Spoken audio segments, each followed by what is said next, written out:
Türkiye devletiyle ve milletiyle 6 yıldır Suriye'de devam eden cihadı desteklemiştir.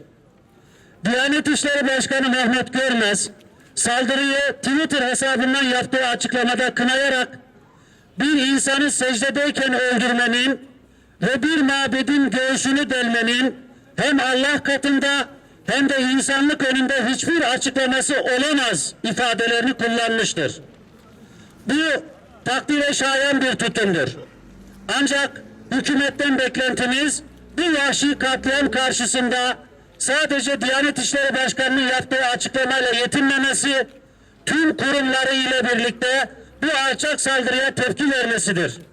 Müslümanlar bu saldırılara bugün değil de ne zaman ses çıkaracaklardır? Amerika Birleşik Devletleri'nin Suriye'de sivil ve silahlı direnişçilere yönelik gerçekleştirdiği saldırılarda Türkiye'nin hava sahasını kullandığına dair çeşitli iddialar bulunmaktadır. Şayet bu saldırıların üssü İncirlik hava üssü olmuş ise burası derhal kapatılmalı, Amerikalısı ile Almanı ile burada konuşlanmış olan tüm yabancı askerler derhal ülkelerine geri gönderilmelidir. Amerika Birleşik Devletleri'ne karşı mücadele veren herkesin terörist olarak damgalandığı bir dünyada yaşıyoruz.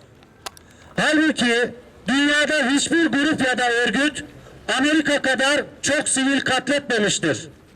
Eğer terörist görmek istiyorsanız, birilerine terörist demek istiyorsanız, bugün en büyük terörist Amerika Birleşik Devletleri'dir. Halep'te yaşanan son katliamda hepimiz bir daha gördük ki Trump'ın kendinden önceki ABD'li yöneticilerden hiçbir farkı yoktur. Küfür tek millet olduğu gibi küfrün önderleri de tek milletin unsurlarıdır.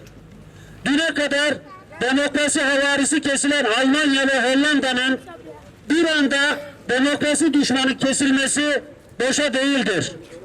Bu iki ülkenin birbirinden farkı olmadığı gibi Merkel ile Rutte gibi yöneticileri de aynı topun kumaşıdırlar.